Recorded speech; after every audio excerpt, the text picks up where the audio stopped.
Oh, I thought you told me guys.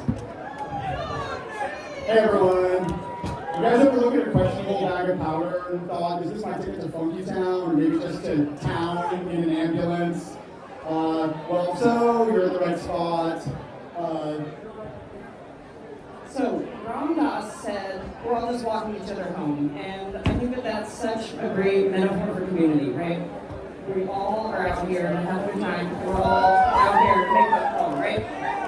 So that's what we're going to talk a little bit about tonight. How can we make sure that everyone makes it home safely? So yeah, I'm Mitchell Gomez. I'm the executive director of Dancesafe. And we wanted to talk to you about making sure you don't accidentally get fucked over when you're trying to get fucked up. I'm Tobey. I work with Harmonia, one of our directors. We are a peer support space just over the hill. We are a chill lounge, so come check us out. And yeah, Dancesafe is an organization that is based on one simple idea. People use drugs. And we live in a world where you can't actually stop drug use. And so what we really focus on is mitigating drug harms. There is exactly one civilization in the history of the world that we know of that didn't use drugs. And it was the far North Arctic tribes before contact who didn't have any drugs. There is nothing in their environment that can get you high. And even then, there's some evidence of Amanita traveling like hundreds and hundreds and hundreds of miles. And so as far as we know, every civilization in history has had some sort of drug use, often integrated within a sacred context, within an accepted context. We're just living in a couple hundred-year experiment of prohibition. So if everyone does drugs, how do we handle that? So that's what we're going to talk about. We're going to talk about harm reduction, think a little bit about our organizations, and drop into the mystery of drug checking and peer support. And while we're at it, we'll probably poke a little bit of fun at the drug prohibition predicament that we find ourselves in here. And so yeah, I want to talk about what harm reduction isn't. Harm reduction is not encouraging drug use, it's not your disapproving grandma. It's just a reality-based drug policy that accepts that these things happen and that we should all do what we can as a community to mitigate drug harms. So, show of hands, who wears a seatbelt when they drive a car? Right? Pretty reasonable choice, yeah? That's a lot of what harm reduction is, right? While we are all one with the universe, we don't want to become one with our car, right? So, you want to really reduce risk in your life, right? And drug harm reduction is all about reducing the potential negative consequences in the world and accepting that there are real risks, right? And we're all adults, so we can make educated decisions and sharing education so we can all make decisions that are right for us that night. And I think all of us are already familiar with this idea, right? This is the equivalent of Just Say No campaigns for sex for teenagers, versus teaching people about condoms and consent and creating a culture where they can make healthier choices. It's wearing sunscreen, right? Nobody would ever accuse people who promote sunscreen of being pro-skin cancer. You just don't want to look like you fell asleep at Spirit Lake for 7 hours and now your face is the color of that fire curry from Higher Taste. Harm reduction is all about meeting people where they are at and providing tools and info for their choices. It's all about pragmatism over preachiness. There's no moralism when it comes to harm reduction. And yeah, Dancesafe is really blessed. I mean, we have hundreds and hundreds of really amazing volunteers all over the country. Basically guardian angels putting more glitter and chemical reagent kits in their backpacks. And yeah, we're a health education, harm reduction nonprofit that teaches people, knowledge educators, providing a ton of services, everything from condoms to earplugs to drug testing kits, and on-site drug checking at festivals that we can do it at so that people know what they're consuming. We are literally that yellow booth right there with the giant Dancesafe sign. You cannot miss us. Please, please, please come by the Dancesafe booth and ask us about what we're offering.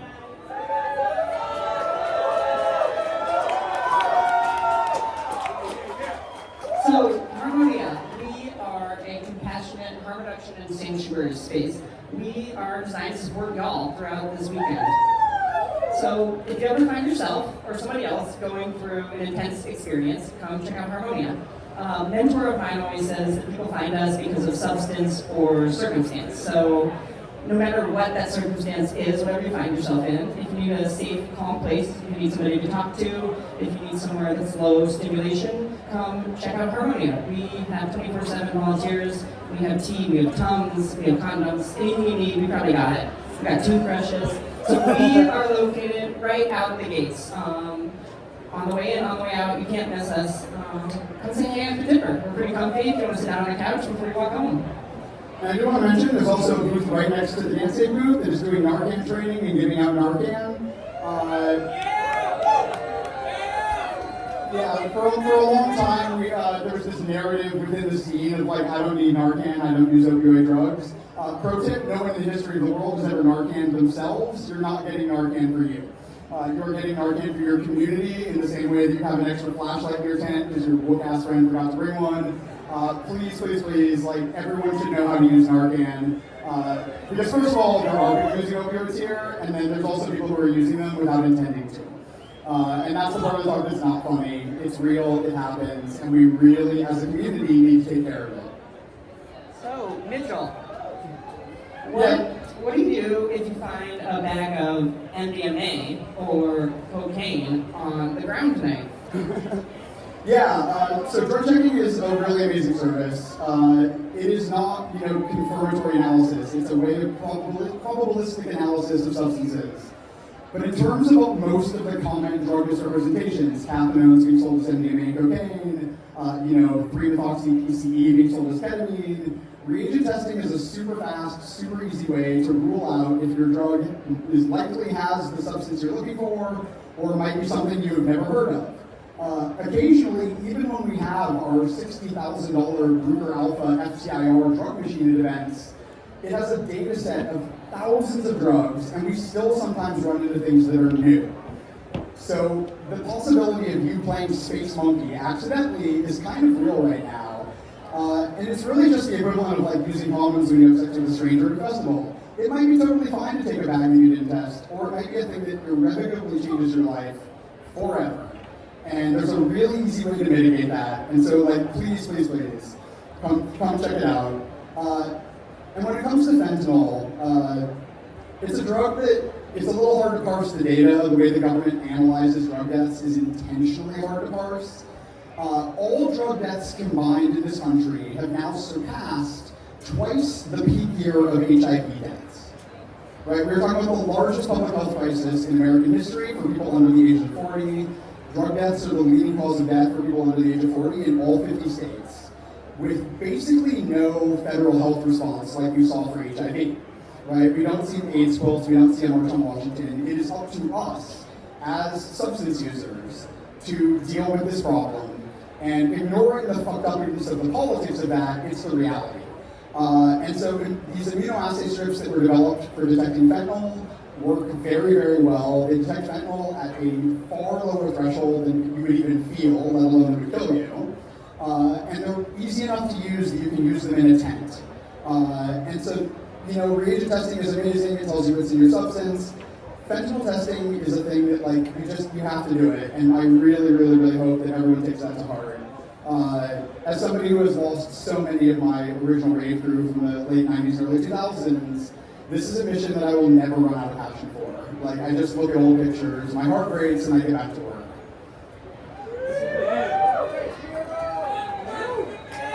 So, what's peer support, right? Harmonia is a peer support space. We have trained volunteers that create a sanctuary inside the festival.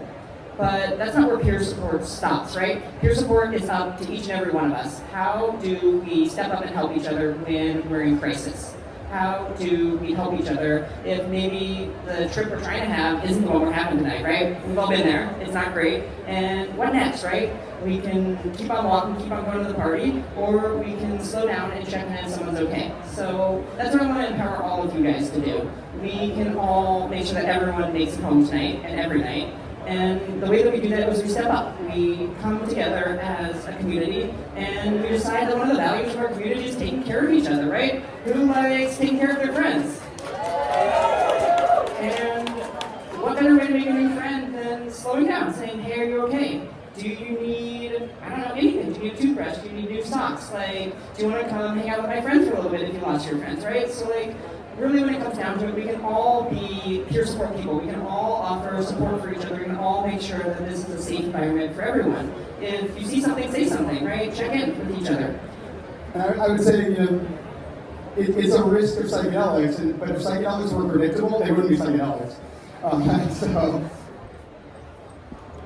And for us at Harmonia, we owe a lot to this community. We lost all of our gear last fall in Hurricane Helene, and we put out the word for help. We're like, hey, help us rebuild Harmonia. And I am so grateful that everyone in this community stepped up and supported us when we needed it. Because we're back here, we're supporting y'all, and we have, I think, one of the best iterations of Harmonia ever. And that's really exciting to see this community rally and support each other. For me, that's the essence of what we got.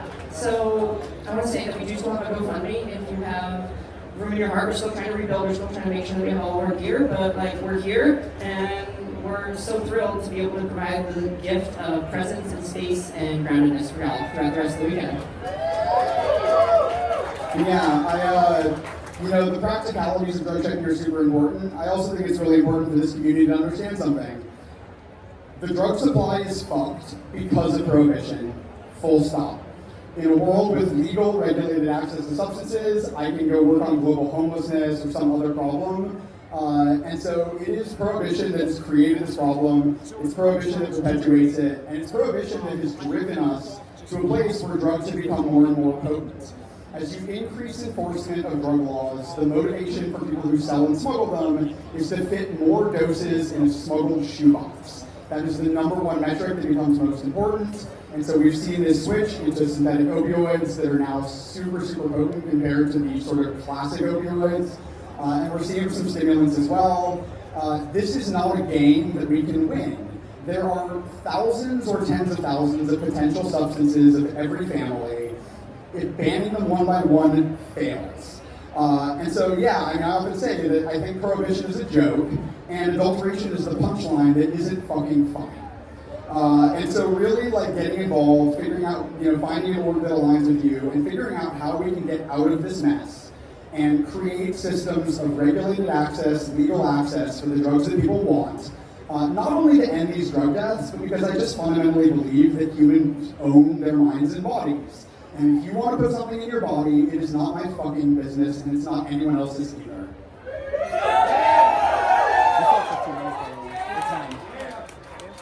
So, Mitchell, what does a world post-prohibition look like? What do you envision the world potentially looking like if we got rid of prohibition? Yeah, I think the first thing is that we suddenly would have a lot more tax money to do the things we need to do, like help people after fucking hurricanes. I think the solution here is creating a world in which we have either a constitutional amendment or just a shared social understanding of full bodily autonomy. You own your mind, you own your body, or you're a slave. And the government spends several $1 billion a year, and they continually fail to make me a slave. And I think for a lot of you as well, that is probably the case. Don't want to make too many assumptions. I think it's a world where we can focus on why people have problematic relationships with drugs. For anyone who doesn't know, the data on this is very clear. The number one predictor of somebody developing an opioid-like habit of what used to be called addiction is childhood trauma. It is the number one thing that results in people having a problem with substances. And so the solution to the drug problem is not increasing border enforcement, it's not arresting drug sellers. It is creating a world with less traumatized children, which means making sure kids don't wonder if they're going to have food tomorrow. It means not locking up their parents for using banned arrangements of molecules.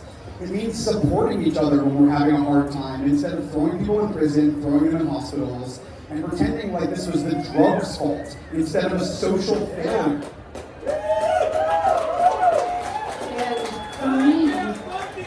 That's one of the best parts about our community, right? Is that we really step up and support each other. And I think that that's lacking in a lot of communities, right? You go back home and there's not that connection, there's not that love, there's not that support.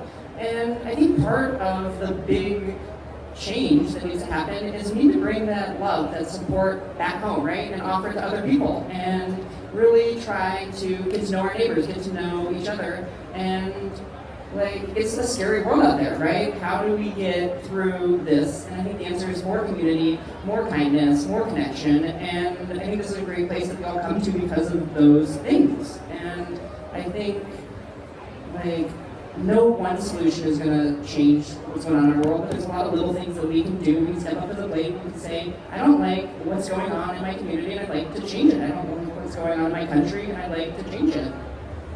Yeah, right!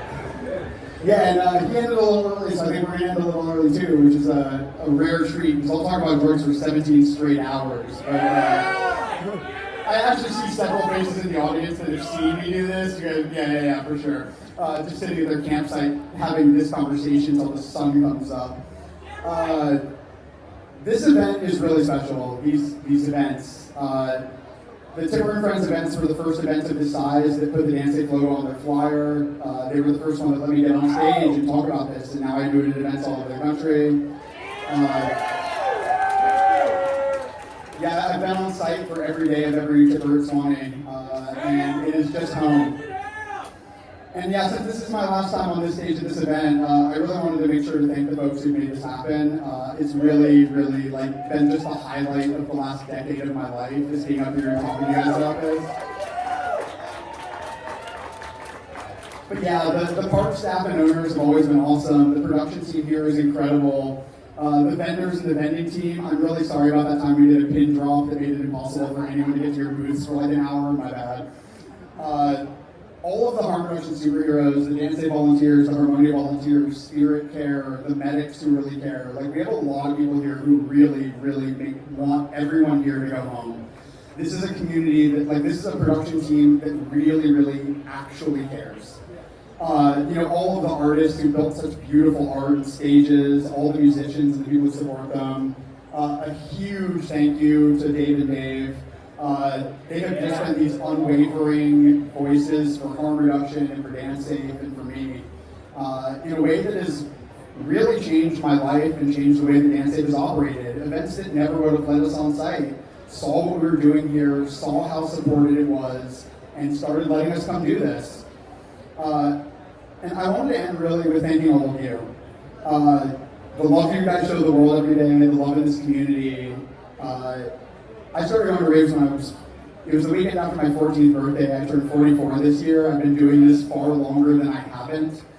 And even within the rave scene and festival scene, this is a really special community. And I know the world can feel super dark. This topic can feel super dark. I get criticism sometimes for getting on this stage in the middle of music and talking about fentanyl deaths, which is why we tried to go a little funny this time. I really believe that love and community are the answers to that darkness.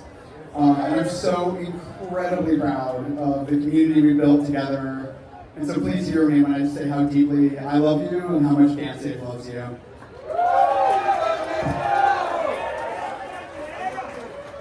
Harmonia loves y'all so much. Hope to see you this weekend.